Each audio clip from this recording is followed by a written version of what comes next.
கொள்ளவும் needful for an effective administrator, sir. And I myself was leading my batch in my camps, sir. So the leadership qualities and the coordination between the population of Madurai is around 2.1 million as per the 2011 census, sir. And majority of the population is indulged in agricultural activities, sir. And also the MSMEs, micro enterprises are also booming there, sir.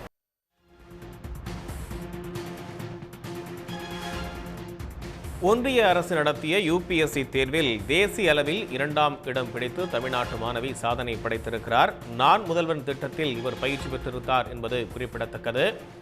2015ஆம் ஆண்டு நடைபெற்ற civil service தேர்வில் சரண்யா அரி என்பவர் அகில இந்திய அளவில் 7ஆம் இடம் பெற்றிருந்தார் என்பதும் குறிப்பிடத்தக்கது. கூடுதல் விவரங்களை வழங்குவதற்காக செய்தியாளர் ஹரிஹரன் இணைகிறார். விவரங்கள் ஹரிஹரன்.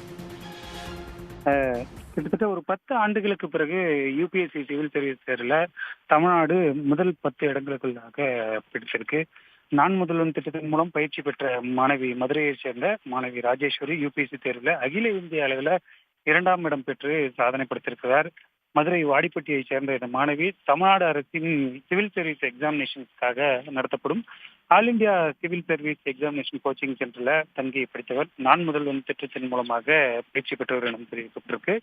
குறிப்பாக 10 ஆண்டுகளுக்கு பிறகு நான் முதல்வன் திட்டத்தின் மூலமாக முதல் 10 இடங்கள்ல குறிப்பாக அகில இந்திய அளவில் 2ஆம் இடம் பெற்று சாதனை படுத்திருக்காங்க. யூபிஎஸ்சி தேர்வை பொறுத்த வரைக்கும் கடந்த ஆகஸ்ட் மாதம் மெயின்ஸ் தேர்வு நடைபெற்றது. அதில் ஒட்டுமொத்தமாக தமிழ்நாட்டிலிருந்து 155 மாணவர்கள் தேர்ச்சி பெற்றிருந்தனர். அது முந்தைய ஆண்டில் 135 பேர் தேர்ச்சி பெற்றிருக்கக்கூடிய நிலையில இந்த ஆண்டு மெயின்ஸ் தேர்வில் மட்டுமே 155 பேர் தேர்ச்சி பெற்றிருந்தாங்க. அவர்களுக்கு தமிழ்நாடு அரசின் நான் முதல்வன் திட்டத்தின் மூலமாகவே உண்டு உறைவிட பயிற்சி, அதாவது நம்ம ஏற்கனவே சொல்லியிருந்தது போல இந்த சிவில் சர்வீஸ் படிக்கும் மாணவர்களுக்கு நடத்தப்படும் coaching centre all India civil service examination coaching சென்டர்ல நான் முதல்வன் திட்டத்தின் மூலமாக தமிழ்நாடு அரசின் சார்பில் தொடர்ந்து பயிற்சி அளிக்கப்பட்டு வந்திருந்தது. கடந்த ஆண்டு தமிழ்நாட்டில் ஒட்டுமொத்தமாக 57 பேர் யூபிஎஸ்சி தேர்வில் தேர்ச்சி பெற்றிருந்தாங்க. அதுல நான் முதல்வன் திட்டத்தில் மட்டுமே 50 பேர் தேர்ச்சி பெற்றிருந்தாங்க.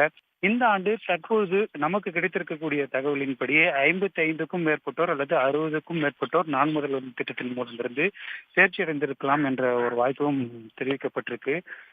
இதற்கான அறிவிப்பு மிக விரைவில் வரும். அதே நேரத்தில் கோயம்புத்தூரை சேர்ந்த மாணவி ஸ்ருதி என்பவர் அகில இந்திய அளவில் 3ஆம் இடம் பிடித்து சாதனை படுத்திருக்காங்க. நான் முதல்வன் திட்டத்தின் மூலமாக ஒரு காலத்தில் அதிக யூபிஎஸ்சி தேர்வில் தேர்ச்சி பெற்றவர்களில் மிக முன்னணி மாநிலமாக இருந்த தமிழ்நாடு கடந்த அதிமுக ஆட்சி காலத்தில் சற்றேற வீழ்ச்சி அடைந்திருந்தது. அதனை மீட்டெடுக்கும் வகையில் 2021ஆம் ஆண்டு திமுக அரசு பொறுப்பேற்ற பிறகு தொடர்ந்து நான் முதல்வன் திட்டத்தின் மூலமாக பயிற்சி வழங்கப்பட்டு வருகின்றது. ஒவ்வொரு ஆண்டும் படிப்படியாக நான் முதல்வன் திட்டத்தின் மூலம் யூபிஎஸ்சி தேர்வில் தேர்ச்சி பெற்றவர்களின் எண்ணிக்கை அதிகரித்து வரும் நிலையில இந்த ஆண்டும் தொடர்ந்து பேசலாம். ஹரிஹரன் இணைப்பிலேயே காத்திருங்க. உடனுக்குடன் செய்திகளை தெரிந்து கொள்ள சன் நியூஸ் பெல் ஐகானை கிளிக் பண்ணுங்க.